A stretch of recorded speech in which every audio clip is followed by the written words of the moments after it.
who chooses maltreatment and dishonor for the sake of truth is walking on the apostolic path. He has taken up the cross and is bound in chains. Matthew chapter 16, verse 24. Acts 28, verse 20.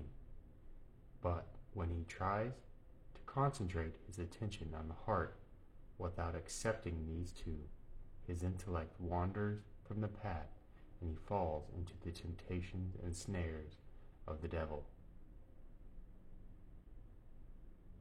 In our ascetic warfare, we can neither rid ourselves of evil thoughts apart from their causes, nor of their causes without ridding ourselves of the thoughts.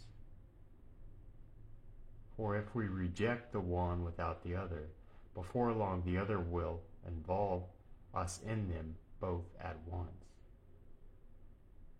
He who fights against others out of fear of hardship or reproach will either suffer more harshly through what befalls him in this life, or will be punished mercilessly in the life to come. He who wishes to be spared all misfortunes should associate God with everything through prayer. With his intellect he should set his hope in him, putting aside, as far as possible, all concern about things of the senses. When the devil finds someone preoccupied needlessly with bodily things, he first deprives him of the hard-won fruits of spiritual knowledge, and then cuts off his hope in God. If you should ever reach the stronghold of pure prayer, do not accept the knowledge of created things which is presented to you at the moment by the enemy, lest you lose what is greater. For it is better to shoot at him from above with the arrows of prayer, cooped up as he is down below, than to parley with him as he offers us the knowledge he has plundered and tries to tear us away from this prayer which defeats him. Knowledge of created things helps a man at a time of temptation and listlessness, but at a time of pure prayer it is usually harmful. It is your task to give spiritual instruction, and you are disobeyed. Grieve inwardly, but do not be outwardly upset.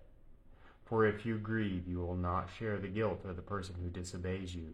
But if you are upset, you will be tested by the same temptations as he is.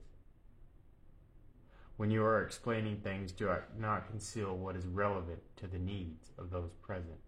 You should discuss explicitly whatever is seemly, but rather less explicitly to what is hard to accept.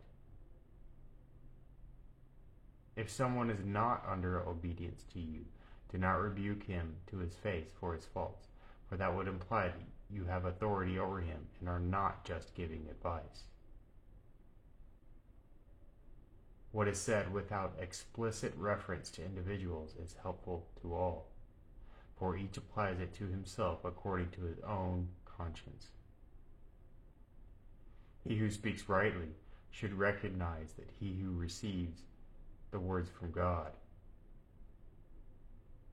For the truth belongs not to him who speaks, but to God who is energizing him. Do not argue with people not under obedience to you when they oppose the truth.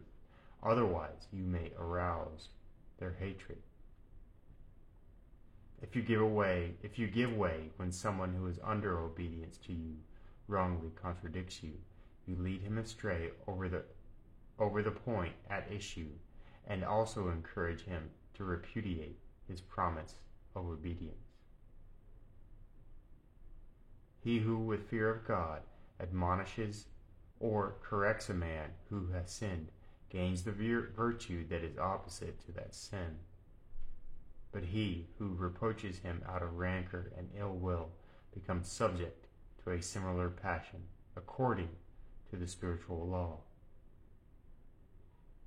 He who has learned the law properly fears the lawgiver, and fearing him, he turns away from every evil. Do not be double-tongued, saying one thing when your conscience says another.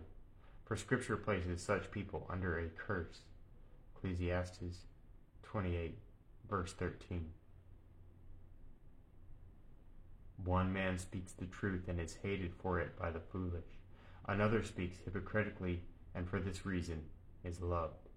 But in both cases their reward is not long delayed, for at the appropriate moment the Lord renders to each his due.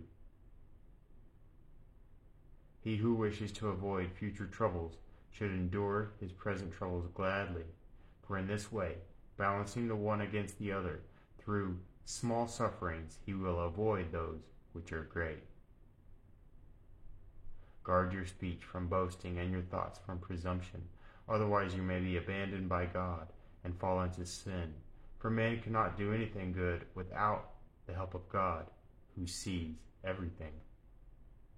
God, who sees everything, rewards at their proper value not only our actions, but also our voluntary thoughts and purposes. Involuntary thoughts arise from previous sin, voluntary ones from our free will. Thus the latter are the cause of the former. Evil thoughts which arise against our will are accompanied by remorse, and so they soon disappear. But when they are freely chosen, they are accompanied by pleasure, and so they are hard to get rid of. The self-indulgent are distressed by criticism and hardship, those who love God by praise and luxury.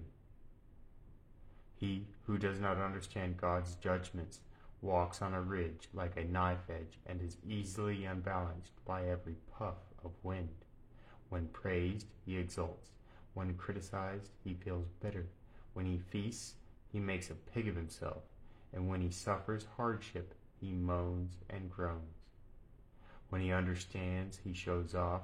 And when he does not understand, he pretends that he does. When rich, he is boastful. And when in poverty, he plays the hypocrite. Gorged, he grows brazen, and when he fasts, he becomes arrogant. He quarrels with those who reprove him, and those who forgive him he regards as fools.